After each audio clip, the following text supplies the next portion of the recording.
সমগ্র জাতি অত্যন্ত সচেতনভাবে তাদেরকে প্রত্যাখ্যান করেছে এবং আগামীতে যেন পুরোপুরি তাদেরকে নির্মূল করা যায় রাজনৈতিকভাবে, সেইভাবেই আমাদেরকে কাজ করতে হবে। প্রিয় বন্ধুগণ, মে দিবস শুধু একটি দিবস নয়। মে দিবস আপনি ইতিমধ্যেই শুনেছেন যে এটা গোটা বিশ্বের সকল মেহনতি মানুষ যারা কাজ করে, শ্রম দিয়ে যারা তাদের জীবিকা নির্বাহ করে এবং যাদের শ্রমের উপর, রক্তের উপরে সভ্যতা নির্মিত হয়, সেই শ্রমিকদের একটা অত্যন্ত গুরুত্বপূর্ণ দিবস মে দিবস। এই দিনে আপনারা জানেন যে রক্তের মধ্য দিয়ে একটা দাবি আদায় হয়েছিল 8 ঘন্টা কর্ম সময়ের জন্য। এই দিনটি বাংলাদেশে আমাদের জন্য অত্যন্ত গুরুত্বপূর্ণ এই বর্তমান রাজনৈতিক প্রেক্ষিতে। আপনারা জানেন যে দীর্ঘ 18 বছর 17 বছরের একটা দীর্ঘস্থায়ী ফ্যাসিস্টদের বিরুদ্ধে সংগ্রামকে লড়াই করে আমরা একটা ছাত্র গণ অভ্যুত্থানের মধ্য দিয়ে ফ্যাসিস্টদেরকে বিতাড়িত করতে সক্ষম হয়েছি এবং তারপরে প্রায় 1.5 বছর একটি অন্তর্বর্তীকালীন সরকারের তত্ত্বাবধানে থেকে আমরা একটা সম্পূর্ণ নিরপেক্ষ একটা নির্বাচনের মধ্য দিয়ে বাংলাদেশ জাতীয়তাবাদী দল রাষ্ট্র পরিচালনার দায়িত্ব পেয়েছেন। আমাদের নেতা তারেক রহমান সাহেবের নেতৃত্বে তিনি প্রধানমন্ত্রী হয়েছেন। আমি আজকে এক পত্রিকায় একটি সংবাদ দেখলাম, যে সংবাদটি আমাকে অত্যন্ত আহত করেছে।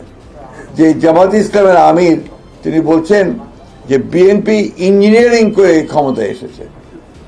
আমি এটা তীব্র নিন্দা জানাচ্ছি, প্রতিবাদ জানাচ্ছি এবং তিনি বা তার দল যে কখনোই সুস্থভাবে চিন্তা করেন না তার প্রমাণিতটা হয়েছে। সমগ্র পৃথিবী, এই সমস্ত যারা অবজারভার এসেছিল, সমগ্র বিশ্বের সমস্ত দেশগুলো, বাংলাদেশের সমস্ত প্রতিষ্ঠানগুলো, পত্র পত্রিকা, মিডিয়া এক বাক্যে স্বীকার করেছে যে এই নির্বাচনটি ছিল এই কালের, অর্থাৎ বাংলাদেশ সৃষ্টির পর থেকে সবচেয়ে নিরপেক্ষ, অবাধ এবং সুষ্ঠু নির্বাচন। এবং সেই সুষ্ঠু বিচারের মধ্যে দিয়ে বিএনপি তার জনপ্রিয়তার মধ্য দিয়ে 213টি আসন লাভ করে সে সরকার গঠন করার সুযোগ পেয়েছে। সুতরাং জামাতে ইসলামের আমিরের এই বক্তব্য আমি আবার আমার প্রত্যাখ্যান করছি, শুধু নয় নিন্দা জানাচ্ছি এবং ক্ষোভ প্রকাশ করছি। যাই হোক, যে কথা বলছিলাম যে আজকে বিভিন্নভাবে বিএনপির বিভিন্ন কর্মকাণ্ডের উপরে বিভিন্নভাবে আপনার প্রচেষ্টা চালানো হচ্ছে ওই শক্তিটির পক্ষ থেকেই একটা আবার ধূম্রজাল সৃষ্টি করা, আবার একটা বিভেদ সৃষ্টি করা।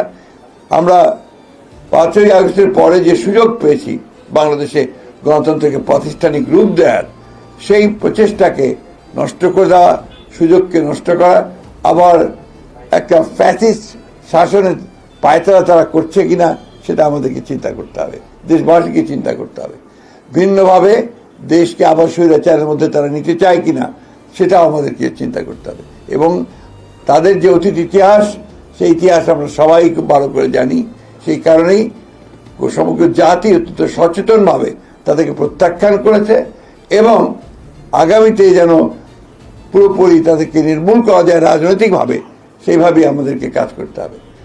সেই কারণেই এই পয়লা মের যে সমাবেশটি এখানে অনুষ্ঠিত হবে আমাদের পার্টি অফিসের সামনে দুপুর 2টায়, না নামাজের পরেই এই সমাবেশে প্রধান অতিথি হিসেবে উপস্থিত থাকবেন আমাদের দলের চেয়ারম্যান এবং বর্তমানে বাংলাদেশের সবচেয়ে জননন্দিত প্রধানমন্ত্রী জনাব তারেক রহমান। সুতরাং এই সভাটিকে সফল করার জন্যে আমরা দলের পক্ষ থেকে সর্বাত্মক প্রচেষ্টা গ্রহণ করেছি। বাংলাদেশের মানুষের কাছে আমাদের আবেদন থাকবে যে তারা এই দিবসটি যথাযথ মর্যাদার সঙ্গে পালন করবেন। প্রত্যেকটি ইউনিটের, আমাদের জেলা এবং উপজেলা ইউনিটগুলোতে একইভাবে নির্দেশ দেওয়া হয়েছে, তারা সেইভাবে তারা এই দিবসটি পালন করবেন। আমরা ঢাকাতে এই দিবসটিকে একটা উৎসবের দিন এবং একই সঙ্গে রাজনৈতিক শপথ গ্রহণ করবার দিন হিসেবে আমরা এটাকে নিতে চাই, যাতে করে আমরা ভবিষ্যতে আমাদের রাজনীতিকে আরও বেগবান করতে পারি।